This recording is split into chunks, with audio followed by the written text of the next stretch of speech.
હોવા છતાં જો ધ્યાન ન દેતા હોય તો એમને ખરેખર રાજીનામું દઈ દેવું, ઘરે શાંતિથી રહેવાય, છોકરા હાચવીને મજા કરાય. જગાડ્યા પછી ઠસડાવીને જગાડ્યા પછી ગગલાવીને જગાડ્યા પછી કે જાગો આ છોકરા હાલે છે.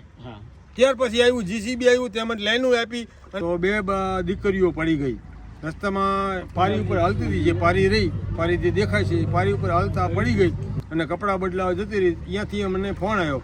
નમસ્કાર મિત્રો, હળવદનો દબકાર પ્લેટફોર્મ પર આપ સૌનું હાર્દિક સ્વાગત છે. મિત્રો, હળવદ તાલુકામાં વરસાદ પડ્યો છે, સારો એવો વરસાદ પડ્યો છે અને આ વરસાદને લઈને રણકાંઠાઓમાં તો પાણી ભર્યા છે, પરંતુ જે હળવદ શહેર છે તે આ બાજુ એટલે કે ઘનશ્યામપુર ગામ, અમે અત્યારે ઘનશ્યામપુર ગામે પ્રાય છીએ અને પ્રાથમિક અને માધ્યમિક શાળાઓ અહીંયા આવેલી છે ને એ ગ્રાઉન્ડ આપ જોઈ શકો છો. પહેલાં હું ગ્રાઉન્ડનું દ્રશ્ય બતાવવાનો પ્રયત્ન કરીશ કે આપ જોઈ શકો છો જે પ્રકારે તળાવ હોય તેવી પરિસ્થિતિ આ ગ્રાઉન્ડમાં અત્યારે પાણી ભરેલું છે ને આ પાણી સોસરું પસાર થઈ અને વિદ્યાર્થીઓને પોતાના ક્લાસરૂમે જવા મજબૂર બનવું પડે છે, કારણ કે આ વરસાદી પાણી જે છે તે છેલ્લા ગામ લોકો જણાવી રહ્યા છે કે 4 દિવસથી ભર્યું છે.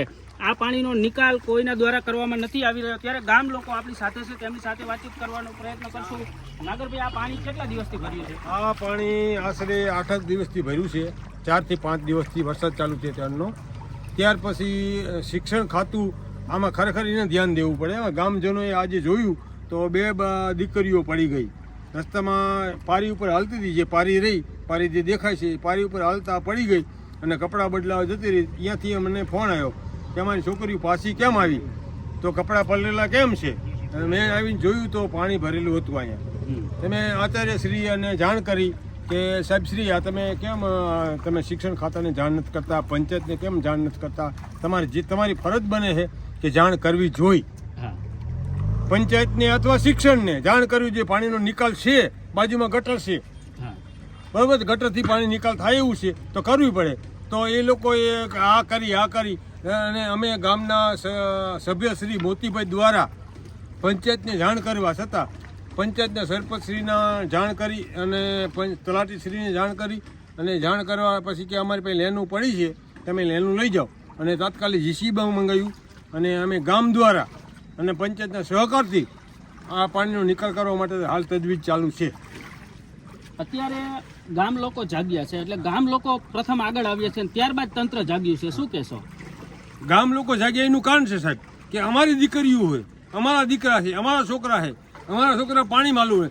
સાહેબ શિક્ષકો જે છે, આચાર્ય શિક્ષક, એમને ગાડી છે, કાયદેસરની 4 વ્હીલ પડી છે, 4 વ્હીલમાં જવું છે, એમને પગ પલળવાના થાય કે પેન નથી પલળવાના. છોકરીઓના કપડાં પલળી જાય, છોકરીઓ કેમ ભણી શકે? દીકરીઓના કપડાં પલળી જાય, તમારી દીકરી હોય મારી દીકરી હોય, કોઈ પણની દીકરી હોય, એના કપડાં પલળી જાય, કેમ ભણી શકે?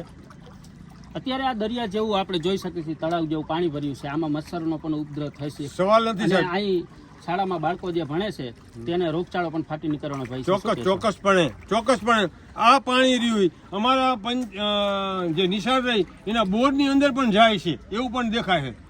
તો એ પાણી બાળકોને પીવામાં પણ આવશે? પીવામાં પણ આવે, કદાચ વાપરતા હોય તો પીતા હોય તો પીવામાં પણ આવે, વાપરવામાં આવે. એ પાણી ખરાબ પાણી અંદર પણ જાય છે બોરમાં, તો એ પણ ખરાબ છે, બરોબર. તો આ પરિસ્થિતિનો તાત્કાલિક સરકારશ્રી તેમજ શિક્ષણ ખાતાશ્રીને તાત્કાલિક નિકાલ કરવો જોઈએ. એક બીજા ગામ લોકો આપણી સાથે છે, શું કહેશો આ શાળામાં પાણી ભરાવાનું છે? મારું નામ સોનગરા દીપ. આપણે આ શાળામાં છેલ્લા 4-5 દિવસથી વધારે વરસાદના કારણે ગામમાં તળાવ ગોણે પાણી ભરાઈ ગયું છે અને એમ આટલું પાણી ભર્યું છે અને છોકરાઓને ભણવાનું ચાલુ છે, છતાં પણ તેઓનો જવાબ કંઈ આવતો નથી કે નથી સાફ સફાઈ કરાવતા, નિકાલ નથી કરાવતા. એ લોકોને વાહન છે, એમના પર્સનલ વાહન છે એમના, જે લઈને તે સ્કૂલમાં આવે છે, પણ નાના બાળકો છે જે અને એમને આ પાણીમાં આવવાને તકલીફ પડે. અને આ પાણીથી ગંદકી એટલી છે કે આમાં મચ્છર પણ ઉદ્ભવે અને ગંદકી પણ એટલી થાય. અને આ જ પાણી છે જે આમ સામે બોર આવેલું છે, એ બોરમાં પીવા તરીકે પાણીનો ઉપયોગ પણ કરે છે અને જેનાથી નાના છોકરાનો સ્વાસ્થ્ય સાથે પણ ખેલવાડ કરે છે. બધા ખેલવાડ કરે છે, પરંતુ આ હજી શિક્ષકો કઈ નિરાકરણ લાવ્યા નથી. જેથી અમારો એક જ પ્રશ્ન છે કે આ નિરાકરણ લાવો, કાં સ્કૂલમાં રજા નિકાલ કરે છે. એટલે એ વાત હું જ કરી દઉં. જો કે આ 4 દિવસથી જે પાણી ભર્યું છે તેને ગામજનો જે જાગૃત લોકો છે તે આજે પાઇપલાઇન ને બધું લાયા. જો કે એ પંચાયત દ્વારા આપવામાં આવ્યું છે, પરંતુ જેનું ફિટિંગ પાણી અને ગામ લોકોએ માંગણી કરી ત્યારબાદ તંત્રએ બધું આપ્યું છે. હમણાં નાગરભાઈએ કીધું ને એ પ્રમાણે કે અત્યારે તંત્ર સાથ આપી રહ્યું છે, પણ ક્યારે આપી રહ્યું છે? ગામ લોકો પહેલા જાગૃત થયા, 4 દિવસથી આ પાણી ભર્યું હતું. હા. શું કહેશો? આપણે બીજા એક પણ ફોજી, આપણી સાથે ફોજી. ફોજી છે. હા. ફોજી, શું કહેશો પાણી આ પ્રકારે શાળામાં? હું ભરતભાઈ કણજરિયા, એક્સ આર્મી. હવે આમાં એવું છે, પહેલા તો તમે ચારે બાજુ કેમેરો ઘુમાવો આખા ગ્રાઉન્ડમાં, અને મારું એવું બધાને દેખાય છે. હવે અત્યારે પંચાયત ગવર્મેન્ટ તરફથી ઘણી બધી સહાય મળે, ફેરફારે થઈ જશે, પણ હવે જો આ અત્યારે ગ્રાઉન્ડનું લેવલ કરશું, પાણી કાઢશું, તો જો જ્યારે આ સ્કૂલ બનાવી એ વખતે આનું જે મેનેજમેન્ટ જે પ્રમાણે હોવું જોઈએ એ અત્યારે એવું દેખાય છે કે રોડનું લેવલ અને જે સ્કૂલનું જે તળિયું છે ને એનું લેવલ સેમ થઈ જાય છે. હવે જો ગ્રાઉન્ડને ઊંચું કરવામાં આવે તો એ પાણી સ્કૂલમાં રૂમની અંદર દાખલ થઈ જાય. અને જો બીજો કોઈ સોર્સ એવો હોય કે ભાઈ આ પાણીને છે ને અહીંથી કેવી રીતના બહાર કાઢવું હોય ને એ એક રસ્તો છે. બાકી જો તમે આ જમીનનું લેવલ ઊંચું કરી નાખો, સહાય મળે, બધું થઈ જાય, તો આ પાણી છે ને ઉલટું રૂમની અંદર જવા માંડશે. તો જ્યારે આને સ્કૂલનું બનાવવામાં આવી ને તો એ વખતે મેનેજમેન્ટથી કે પ્લાનથી બનાવ્યું છે કે એકચ્યુઅલી રોડના લેવલથી કેટલું ઊંચું હોવું જોઈએ. રોડ તો એ વખતે હતો જ તે. તો જ્યારે એ બનાવવામાં આવ્યું ને તો એ બધું જોવું પડે. પણ હવે આને આપણે એ વિચારવાનું છે કે આ પાણીને કઈ રીતે આપણે નિકાલ કરી શકીએ. બસ આપણી પાસે આપણી પાસે વિકલ્પ એ છે કે પ્રેશરથી કે નેચરલી પાણીને કેવી રીતના બાજુમાં ગટર છે અહીંયા કઈ રીતે કાઢી શકાય એ આપણે વિચારવાનું છે. બાકી તો મદદ ને સહાય ને એવું મળી જાય. બાકી વધારે તો શું, આમ તમે કેમેરો ફેરવીને જોઈ શકો છો ફરતા આખા ગ્રાઉન્ડમાં.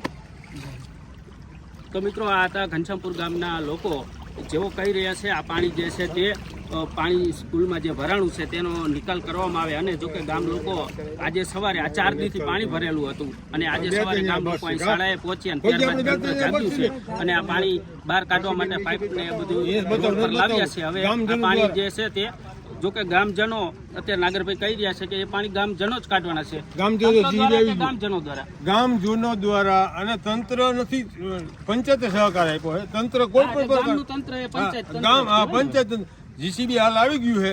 જીસીબી પંચાયત આપ્યું એમને લાઈન પણ પંચાયત માંગણી કર્યા પછી જાગ્યા પછી 4 દિવસ પછી હા જગાડ્યા પછી ઠસડાવીને જગાડ્યા પછી ગગલાવીને જગાડ્યા પછી કે જાગો આ છોકરા હાલે છે.